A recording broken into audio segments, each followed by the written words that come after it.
Fala galera, tudo bem com vocês? Aqui é o Forte Mil e vamos para mais um vídeo no canal, né? Estamos retornando, né? Depois da gente ter tido uma pequena pausa, né? Por 2 semanas aí, mais ou menos, né? Porque eu acabei ficando doente e tal, mas agora já me recuperei, né? Graças a Deus. A gente já falou do Carioca de 93, agora vamos falar do Paulistão de 93, né? Aquele histórico Campeonato Paulista que os palmeirenses não gostam de recordar muito, né? Tô brincando. Claro, né? Adoram recordar esse paulista, né? O Palmeiras, aliás, tô gravando esse vídeo faz 2 dias, né? E o Palmeiras acabou de conquistar mais um campeonato estadual, né?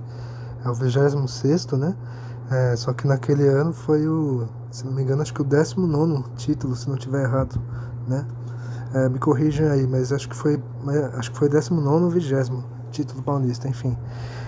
E por que a gente tá falando do Palmeiras? Porque, enfim, após 16 longos anos, né?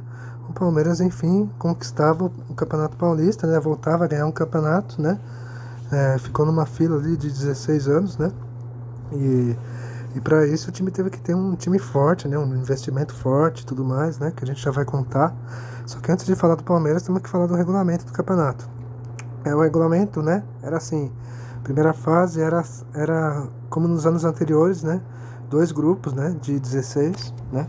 O grupo verde tinha os 16 principais times, né? Com melhor desempenho, né? Do campeonato anterior, né? E os 6 melhores do grupo verde avançam para a segunda fase. O grupo amarelo reunia os outros 12, né? Da mesma edição, né? Junto com os recém-promovidos, né? Da segunda divisão, que foi o São Caetano e o Taquaritinga. Sim, o São Caetano, a primeira vez que o São Caetano jogou a primeira divisão foi em 93, não foi lá na década de 2000, né? E nessa fase do grupo amarelo, né, onde tinha os 12, só os 2 melhores avançavam, ou seja, grupo verde você tirava 6 e do amarelo 2, né? E aí tinha 8, aí 2 quadrangulares, né? Em cada grupo jogavam turno e retorno, né? 6 jogos, e o campeão de cada grupo faz a final do campeonato. E outro detalhe, né? O time que terminasse com a melhor campanha no grupo verde, né? Entraria nessa segunda fase com um ponto extra de bonificação, tá? E agora vamos falar da final. Os campeões de cada grupo, né? Dos quadrangulares decidiu o título de campeão paulista, né? Ida e volta. Se houvesse um empate na pontuação das 2 partidas, ou seja, uma vitória para cada lado ou um empate para cada lado, né? Um empate para cada lado, não, ou 2 empates, né? Haveria uma prorrogação. E aí na prorrogação, o clube de melhor campanha na classificação geral, antes da realização da final, somando-se as fases anteriores, teria a vantagem do empate na prorrogação, ou seja, vamos supor, time A ganha do time B no primeiro jogo, aí no jogo da volta o time B ganha do time A, e aí haveria a prorrogação, aí nessa prorrogação o time B jogava pelo empate, entendeu? Mais ou menos isso, tá? E vamos falar do campeão, que foi o Palmeiras, né? Depois de quase 17 anos de espera, o Palmeiras enfim voltava a gritar a campeão, né? E para chegar lá, o Palmeiras se firmou com uma parceria, né? Com a Parmalat, que veio para palestra um ano antes, né? Em 92, né? No começo de 92. E o timaço, né? Daquele time de 93 começou a ser montado, né? O Palmeiras aproveitou que ainda tinha remanescentes, né? Dos anos anteriores, como o Evair e o César Sampaio, né? Que desde 91 estava no clube, né? E aí o time trouxe nomes, né, como Cuca, Sorato, Mazinho, né, Zinho, né, esses 2 últimos nomes mais fortes, né, consagrados, né. E aí o time mostrou força no Paulista de 92, né. O Palmeiras chegou nas finais do Campeonato Paulista, só que perdeu o título para o São Paulo, né. O São Paulo que viveu uma das suas maiores fases da sua história, né. O São Paulo de Tele Santana, enfim. Só que na virada de 92 para 93 o Palmeiras montou uma seleção. E o pacotom foi pesado da Parmalat, porque veio nada mais nada menos que 4 jogadores pesados. Vieram Antônio Carlos, sim, que estava na Espanha, né, mas tinha jogado pelo São Paulo. Roberto Carlos, que estava sendo destaque do União de Araras ali, já na seleção de base, né, da seleção brasileira. O Edilson, né, que estava se destacando no Guarani. E o Edmundo, que estava no Vasco, né. E pronto, né, estava formado o timaço, né. Mas só que aquele time demorou para engrenar, né, porque teve altos e baixos, né. O Evair estava sofrendo com lesões, né? Então, e mesmo fazendo uma campanha segura na primeira fase, né?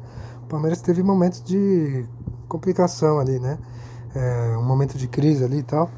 E o Otacílio Gonçalves, que estava desde 92, né, que conduziu o time, né, no Paulista, né, o Gonçalves, né, o Chapinha, ele foi demitido, né, e a diretoria então apostou no novato Vanderlei Luxemburgo, né, e muitos chegaram até com certa desconfiança no professor, né, porque ele de destaque tinha sido campeão no Bragantino em 90, né, só que depois ele não conseguiu se destacar, né, ele até foi pro Flamengo, né, só que não foi bem no Flamengo. Enfim, aí perambulou pelos times pequenos, né? O Vanderlei estava na Ponte Preta, né? Inclusive, né? Inclusive levou a Ponte Preta até a fase final em 92 e tal, né? Só que assim, o único destaque até aquele momento era no Bragantino mesmo. E o professor, né? Ao chegar no palestra, né? Viu que o time era um timaço, né? Fez alguns poucos ajustes, né?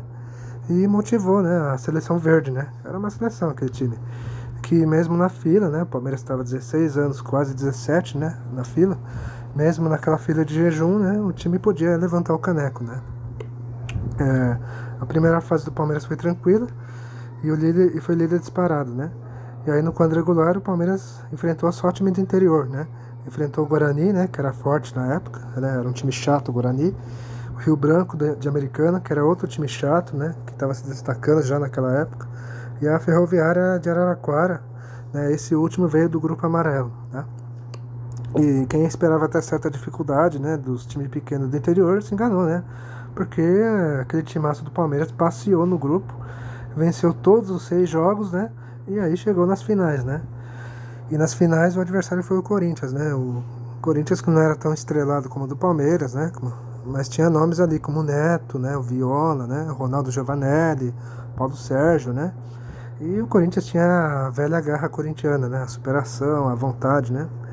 Enfim, no primeiro jogo, né? Jogo de ida no dia 6 de junho, o Corinthians mostrou mais vontade, mais raça do que o rival, né? E venceu por 1-0, né? Com o famoso gol porco do Viola, né? O camisa 9 corintiano, ao fazer o gol, né? Num cruzamento do Neto, né? Que cobrou a falta, ele cruzou no segundo pau, né? A bola parecia que ia sair, mas só que o Viola conseguiu se esticar, né? E empurrar pro gol, né? E aí, ao fazer o gol, ele se jogou no chão e imitou um porco charfudando, né? Como se estivesse charfudando na lama. Nos dias seguintes, né, ao ver as provocações, né, os palmeirenses ficaram revoltados, né? Claro, né? Aí queriam revanche, né? Porque não podia fazer aquilo, não sei o quê. E o elenco prometia, né, pra torcida, né, que no dia 12, né, a grande final, né, dia 12 de junho, seria diferente e tal, né? Só que durante a semana, né, a mídia, né, e a fiel torcida provocava os palestrinos, né, falando que o Palmeiras ia ficar mais um ano na fila, que, pô, tá com timaço e vai tremer assim mesmo, que o Coringão vai devolver a derrota de 74, né, porque em 74 o Palmeiras tinha deixado o Corinthians mais um ano na fila, né, vale ressaltar, né, e que dessa vez agora o Corinthians vai dar o troco, né, e não sei o quê, né, e o Palmeiras, né, em 16 anos só chegou em 2 finais, né? A primeira em 86, né? E a outra foi em 92 e tal. O Palmeiras não vai aguentar, tal, não sei o quê. Isso só mexeu com o brilho, né, dos atletas do Palmeiras, né? E durante a semana, né, o Vanderlei Luxemburgo usou muito, né, a motivação, né? Usou muito o lado psicológico, né? Usando a imagem do Viola imitando um porco, né? E mostrando vídeos da campanha, daquele time, né? E falando para os seus atletas, né? Que o Palmeiras era muito melhor do que o Corinthians, que o time jogava muito melhor do que o rival, que o título viria e tal, né? Aquela coisa motivacional, né? Quer dizer, o Vanderlei pilhou, né? O time, né? Então, o Vanderlei chegou nos caras e falou, ó, a gente não tá na fila de 16 anos, mas vocês podem mostrar mais, vocês são capazes, né? Vocês são muito melhores do que eles. Olha o vídeo aqui, ó, olha os gols, olha só as jogadas, né? Oh, vão lá e vocês vão lá e vão conseguir, pô, não sei o que, né? Imagino eu, né? E veio então dia 12 de junho, né? De 93, né? Um sábado gelado em São Paulo, né? Muito frio mesmo, né? Embora ainda não tivesse chegado inverno, mas estava um frio forte já em São Paulo, né? Nessas épocas costuma ser assim, né? E o Palmeiras tinha que ganhar no tempo normal, né? E empatar na prorrogação para ser campeão. Já o Corinthians jogava pelo empate, né? Para conquistar o título. E aquele jogo, né, os palmeirenses que devem estar me ouvindo, né, se lembram daquele jogo, né, os mais velhos principalmente, né. É um dos jogos mais históricos, né, da história do Palmeiras, né, dos seus quase 110 anos, né. O Palmeiras entrou muito mordido, entrava forte nas divididas, né? Sempre o cara de verde dividindo todas ali com o time de preto e branco, né? E o Palmeiras criava chances e não deixava o Corinthians respirar, né? Teve um momento que o Corinthians chegou até a equilibrar o jogo, aí o jogo ficou mais equilibrado e tal, né? Só que aí não foi tanto, né, ameaça, até que de tanto atacar o Palmeiras, né? O primeiro gol veio aos 36 minutos, né? Com um chute de direita do Zinho, né? Em que a bola beija a trave e entra, né? Explodindo a torcida que canta e vibra, né? E aliás, né? Muitos palmeirenses antigos, né? Sempre falam, né? Que esse foi o gol que eles mais vibraram em toda a vida até então, né? Porque eles nunca tinham visto algo incrível no Morumbi após o gol do Zinho, né? Pois eles sabiam que se mantesse esse placar, né? 1-0, né? E na prorrogação empatasse, o título seria do Palmeiras, né? Porque o Palmeiras tinha a melhor campanha, né? E os palmeirenses antigos falam, né? Que nunca viram um título tão perto daquele momento, daquele gol, né? Porque em outras ocasiões e tal, sempre era, né, um momento difícil que o time tinha que reverter e tal, né? Só que naquele golzinho, né, eles contam, né, os palmeirenses começaram a ver a taça, né, mais perto, né? Mas é claro, né, eles sabiam que tinha muito jogo e tal. Aí depois, né, desse gol, o jogo começou a ficar polêmico, né, com entradas mais duras, mais ríspidas, né, como a do Edmundo no Paulo Sérgio, né, onde os corintianos até hoje reclamam, né, que deviam ter expulsado Edmundo e tal, né, e aí teve expulsões, né, Ronaldo Giovanelli e Tonhão foram expulsos, né, o Henrique, zagueiro do Corinthians, já tinha sido expulso também. Aí no segundo tempo o Palmeiras seguia tranquilo no jogo, né? E os dois gols vieram de forma natural, sabe? Aos 29, não, acho que aos 28 o Edilson fez 2-0, né? Numa jogada ali do Mazinho, né? Então que ele foi conduzindo, cruzou, aí o Evair chuta, Edilson chega e cumprimenta. E aí o Evair faz 3-0 aos 39, né? Só que não adiantava nada ganhar no tempo normal, né? Porque era o regulamento da época, né? Enfim. E aí veio a prorrogação, né? E o Palmeiras bastava empatar para a taça vir. Enquanto que o Corinthians precisava vencer, né? Aos 8 minutos o Corinthians até teve uma chance, digamos, de ouro, entre aspas. Em que o Viola escapa, né? Invade a área, né? Ele ameaça chutar, só que ele fica indeciso, né? E perde a bola, né? Os palestrinos antigos, né? Dizem, né? Que esse foi o momento em que mais se borraram nesse lance, né? Tipo, pensaram, meu Deus, você saiu um gol agora, e agora?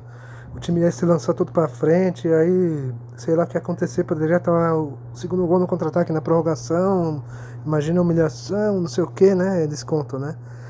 Imagina, né? Mas só que isso foi só um minuto, né? E um minuto depois, né? Edmundo invade a área e é derrubado pelo Ezequiel, né? Pênalti. E aí o Evair, né? O matador, né? Cobra e decreta o placar geral, 4-0 Palmeiras, né? 3-0 no tempo normal, 1-0 na prorrogação. Depois disso foram 20 minutos, né? 5 do primeiro tempo da prorrogação, mais os 15 do segundo tempo.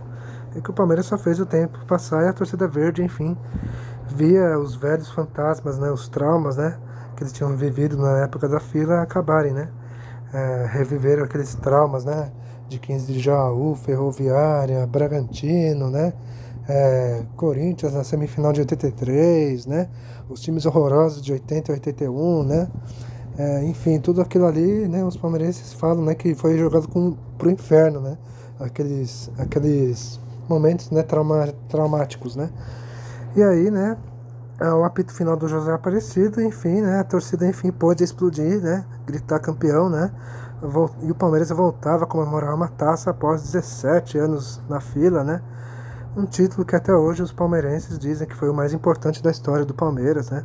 Pelo todo o contexto, né? Pela fila, né? Por tudo que o time sofreu e tal, né? É um time que também, né? Começou a entrar na história, né? Após esse paulista, porque o Palmeiras não parou, né? Depois desse título, né? O time ainda ganhou o Rio-São Paulo, né? Com o time reserva contra o Corinthians. E no segundo semestre ganhou o Brasileirão. E não satisfeitos ainda, o Palmeiras ainda ganhou em 94, né? O 2 bicampeonato, né? No Paulista e Brasileiro. Ou seja, o Palmeiras tinha voltado a ser Palmeiras, né? Realmente, né? Tinha voltado para ser protagonista, como sempre foi, né? E agora vamos falar do time base, né? Que é Veloso no gol, né? O Veloso começou no gol, mas só que ele se machuca, aí o Sérgio assume, né? Vira titular. O Veloso teve um momento que até volta, só que aí o Vanderlei Luxemburgo decidiu manter o Sérgio no gol, né? Para não perder o vestiário, aquela coisa toda. Aí o Sérgio vira titular de vez, né? Aí defesa, meio ataque, todo mundo se lembra, né? Mazinho, Antônio Carlos, Tonhão e Roberto Carlos, né? Meio campo, César Sampaio, Daniel Frasson, Edilson e Zinho. E o ataque, Edmundo e Evair, né? E o técnico, o professor, né? O Vanderlei Luxemburgo. Bom, gente, agora vocês vão ver o vídeo, né? Do título de 93, né? O 4-0 do Palmeiras em cima do Corinthians, né? Pra vocês palmeirenses matar a saudade. E a gente já volta. Olha o Edmundo, olha o Edmundo, olha o Edmundo. Outra vez, Henrique. Deu vantagem, chegou o Palmeiras, olho no lance.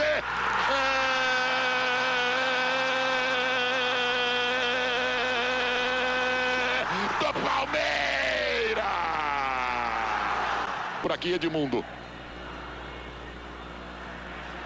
E outro detalhe. Chega Mazinho, abre Edmundo pelo lado direito, ele vai tentar se meter do outro lado. Lá vem o Palmeiras, olho no lance.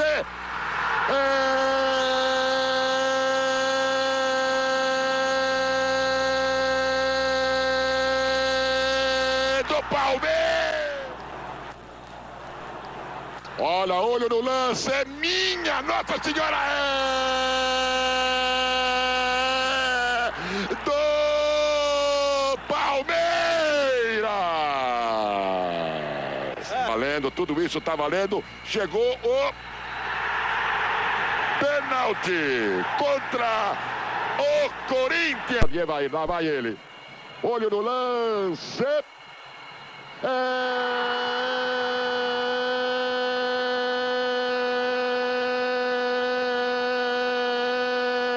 Do Palmeiras. E vai o Palmeiras para o seu título. A festa da torcida Alves Esmeraldina. A festa do Palmeiras. A festa daqueles que souberam investir e lutar. Quando, com o apito de José Aparecido, o Palmeiras comemora o título de 93. Eli Coimbra, Otávio Muniz. Bom, os jogadores do Palmeiras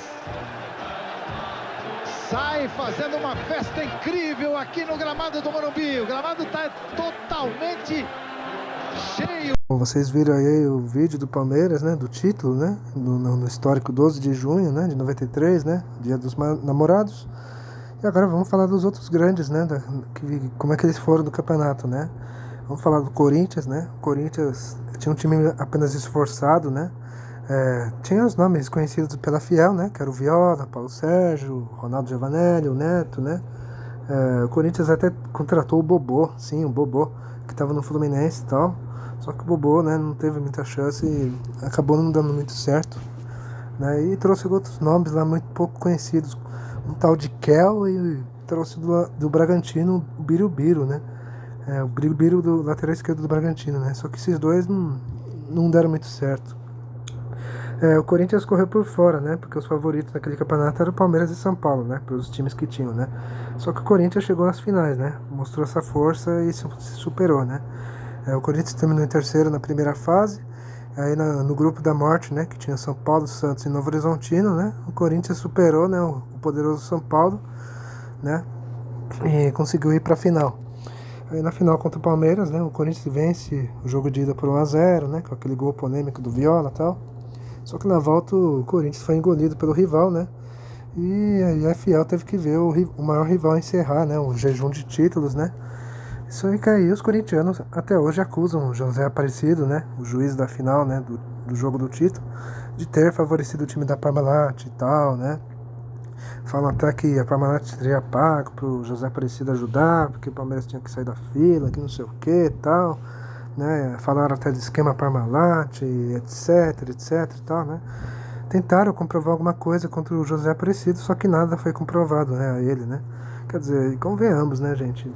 Palmeiras, se vocês verem os melhores momentos, o Palmeiras jogou a bola, né? Ganhou na bola, né? Fez por merecer o título, né? Teve lances polêmicos, cara, não vou discutir isso, teve, né, realmente, né? Mas, né, o Palmeiras era muito mais time, né? Se a gente comparar os dois times, né, gente? Não dá nem pro cheiro, né? Me desculpe, tá? Mas, né, o Palmeiras, mesmo que não fosse favorecido nem nada, ele ia ser campeão de qualquer forma, porque o time era muito bom. Enfim. Agora vamos falar do Santos, né? O Santos tinha um time interessante em 93, né? O Santos trouxe o Cuca, né? Que foi embora do Palmeiras, né? Foi estranho até, né? Ele ter saído do Palmeiras, enfim, né? E veio pro Santos, né? O Santos tinha o Guga, né? O artilheiro, né? Que surgiu em 92, né? E o Santos apostava também no Evaristo de Macedo, né? O técnico, né? O Santos avançou sem problemas de fase, né? Ficando em quarto lugar, mas só que na fase final o time praiano decepciona, né? E fica em terceiro, né? Agora chegamos no São Paulo, né? O São Paulo era favorito ao título, né? Ao lado do Palmeiras, né? O São Paulo queria ser tricampeão, né? Pela primeira vez, né? Na sua história. E mesmo com o calendário apertado, né? O São Paulo estava jogando Libertadores, Copa do Brasil, enfim. O time de Tele avançou sem sustos, né? E aí no quadrangular, São Paulo acaba eliminado no grupo que tinha o Corinthians, né? O Corinthians ganhou o grupo, né? E o sonho do tricampeonato do São Paulo acabou, né? Mesmo goleando o Santos na última rodada por 6-1, né? No jogo que inclusive o Raí se despediu do Morumbi, né? Porque ele foi jogar no Paris Saint-Germain, né? Na Europa, né? E os alvinegros, né? O Corinthians acabou fazendo a parte deles, né? E o São Paulo mesmo goleando ficou pelo caminho, né? Ao menos o São Paulo naquele ano levantou 4 troféus, né? Em 93, né? Ganhou Libertadores, Supercopa, Recopa e o Mundial, né?